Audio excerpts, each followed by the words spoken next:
Yeah, so throughout COVID and everything, our sales have really picked up through online, and unfortunately, we're just trying to keep up. We've been sold out of product. Every time we get a shipment in, it's pretty much gone immediately. So expansion, we're trying to keep up. Just moved into a new 5,000 square foot warehouse. We're continuing to really push celebrity relationships. Expansion wise, really trying to get our name out there and work with these big brands in the cannabis industry.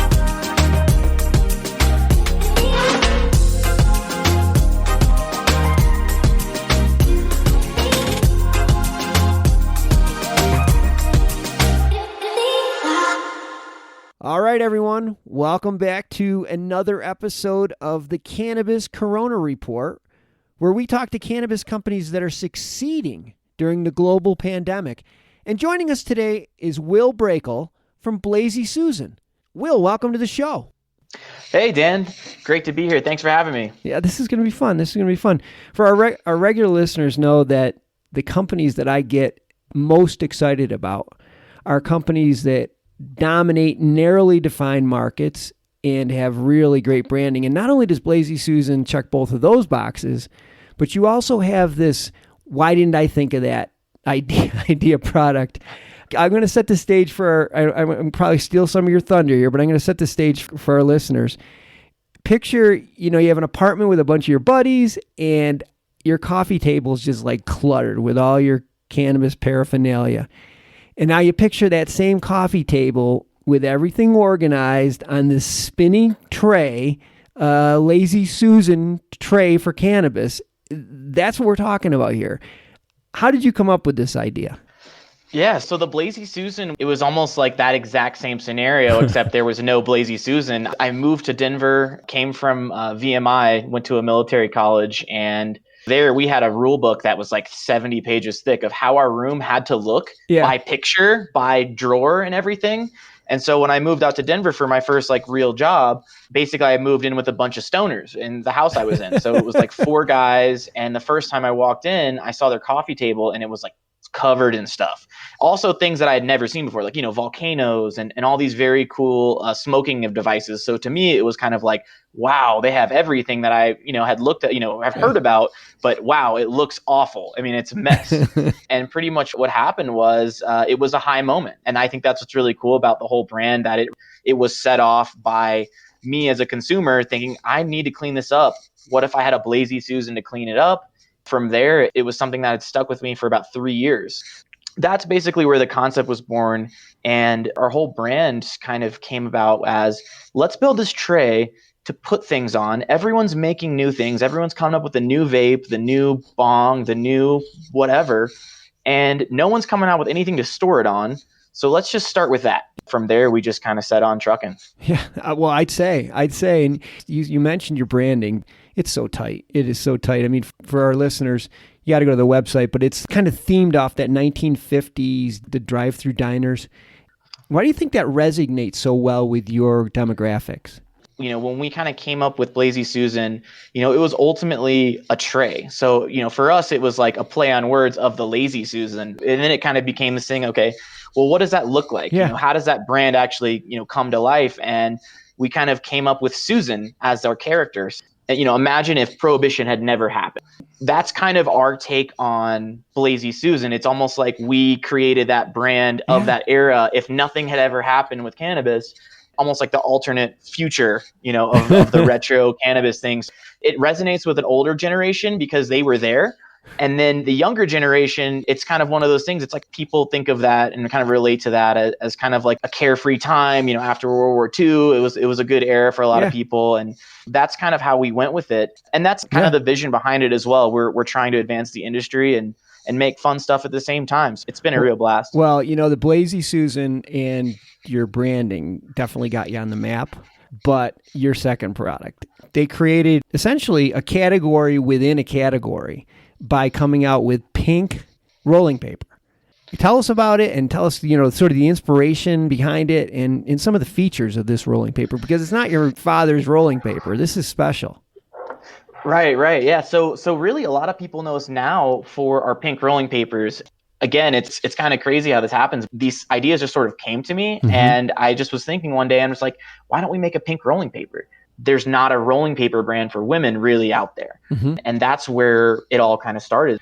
Once we found the paper, we just started sending it out. I got 2 booklets of it, and I was taking them out sheet by sheet and just I was sending people like 2 sheets of rolling papers in an envelope. And basically what happened was we had crazy feedback.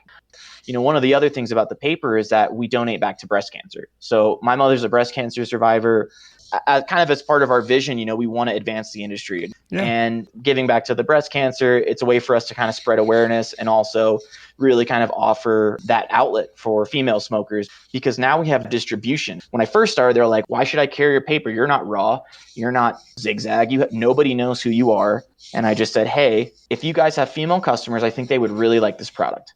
We've been really able to get into that multi-billion-dollar market of rolling papers, because it's one of those things that if people come and say, hey, we want a pink rolling paper, we own the SEO on it. Now we've kind of established ourselves in that niche, and it allows us to actually use those distributors and launch new products, whereas before they're not going to talk to me, because why would they? They already are selling other big brands. Well, that's why I said before. I mean, it's a category within a category. I mean, it's a gigantic category. You don't want to get the whole thing with one bite, but every time somebody lights up, they're advertising your product, because they're like, what? What's that? Pink?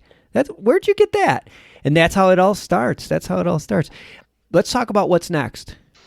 Yeah. So throughout COVID and everything, our sales have really picked up through online, and unfortunately, we're just trying to keep up. We've been sold out of product. Every time we get a shipment in, it's pretty much gone immediately.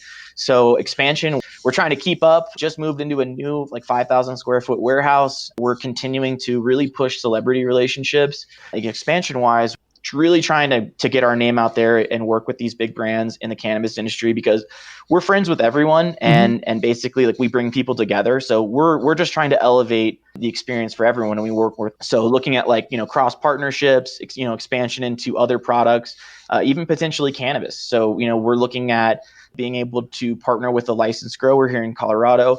We started with a tray, but now we're going to build everything that goes on it and around it. That's been our business model kind of since day one. There's nothing I'm not afraid to do. We want to be the Nike, the Adidas in this space. Launching a cool purple rolling paper next to expand our shelf space. Those are all things that we're looking at. The sky's the limit. That's how we feel right now. It's good to have a sold out product, but at the same time, we have to really plan to maintain it. You talked about doing a crowdfunding early on, but for the most part, you guys have pretty much been bootstrapping it. Just like you said, you put a little bit of your own money in, and just to keep up with demand and make these changes that you need, it's going to cost a lot of money. Are you raising capital to help you with that?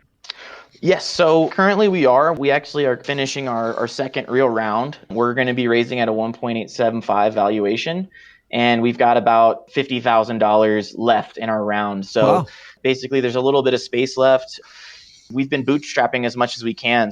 Ultimately I'm guarding my equity, and we're not giving away the farm, because each year we want our valuation to double, triple with what we're doing.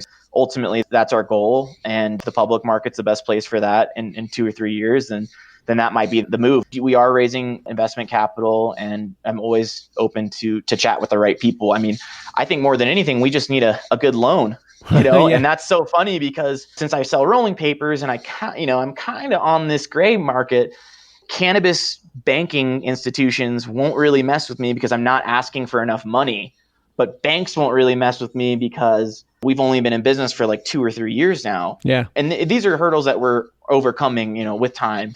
Ultimately, we have great margins on our product. We could grow our rolling paper business into several $1 million a year because of the margins we have. So we're priming that pump and trying to keep up with demand. And that's really kind of where we're at in our company. We have a warehouse, and now we need to fill it with product. And Yeah. I need to sell that warehouse 4 or 5 times a year, and we're going to get to that 7-figure mark, no problem. So yeah, we're going to have all of your information in the show notes, and Blazy Susan's information in the show notes. So if somebody is, either interested in more information about maybe partnering up with these guys to license their Blazy Susan trays, or if you're maybe interested in talking to them more about investing or loaning them money, just check out the show notes or go to mjbulls.com and you'll have the information there.